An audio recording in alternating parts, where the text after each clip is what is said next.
Namaskar, friends. I welcome you all to the Hindu editorial analysis on 29th of September 2023. So, hope you are getting ideas piled up and the action arising out of it is happening now. I derive constructive energy from my surroundings and from the encouragement which I get from you, and there is more hopes upon me to deliver much more than what I have been doing. I hope I would live up to the expectations and try to deliver on your expectations. So let us begin our today's session with a should generative artificial intelligence be regulated? It is no longer a distant dream that the artificial intelligence has taken over even the creative space of human beings. Generative artificial intelligence is the way in which a creative writing or a painting or a drawing is just constructed by artificial intelligence. Something of the way in which a deep fake develops. A deep fake is the way in which the originality is faked or the duplication of things take over the stage. In India, if you go for registering a generative artificial intelligence, they will not register it. However, in United States of America, the generative artificial intelligence is always welcomed. And about the European Union, they are thinking about the risk based approach in allowing the registration of or copyright registration of the generative artificial intelligence. In 2024, we have elections, and no thought process is just evoked, even it is not going on, how the generative artificial intelligence is going to influence the 2024 elections. So, India must devolve upon it is no longer later, never let done to mend. Therefore, we must make something feasible for regulating the generative artificial intelligence. Friends, the next topic for discussion is reforms can address India's kidney transplant deficit. The chronic kidney disease, which affects 17% of the Indians, ends in end stage renal transplant. Renal disease. End stage renal disease is the condition in which the kidney transplant can happen, and the donors and the recipients are very much involved in this stage in donating and receiving the kidneys. There are two processes which are described in this article.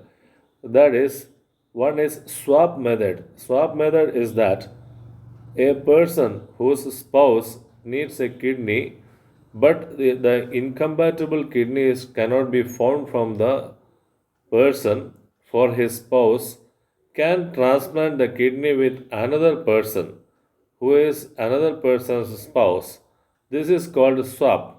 For example, A spouse B is in need of a kidney, and C's spouse D is having a compatible kidney for C.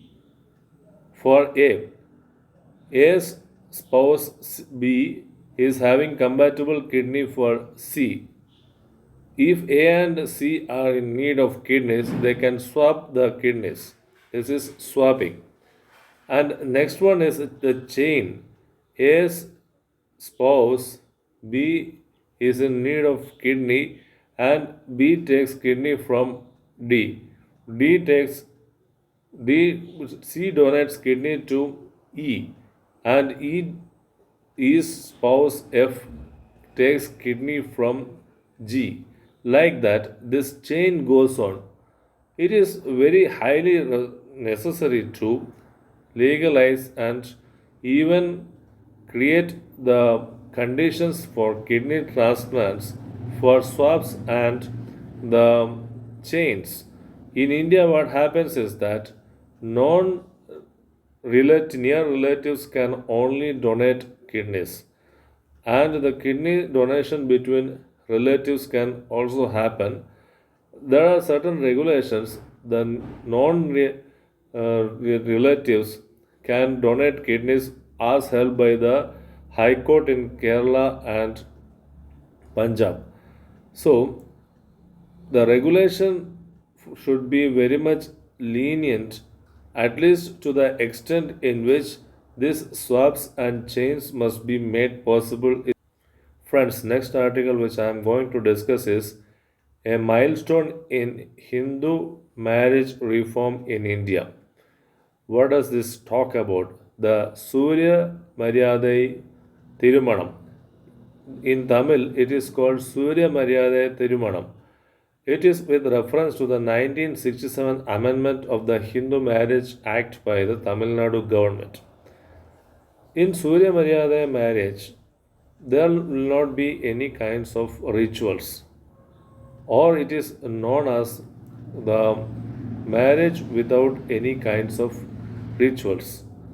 And what happens is that it is against the Manusmriti, there will not be any priest at all, and this Surya Maryada Thirumanam is being held as illegal, and therefore, what happens is that most of the things which arise out of the legal rights which arise out of the marriage is denied to the Surya Maryada marriage. Some say that Special Marriage Act, under Special Marriage Act, these people can register and even get some benefits.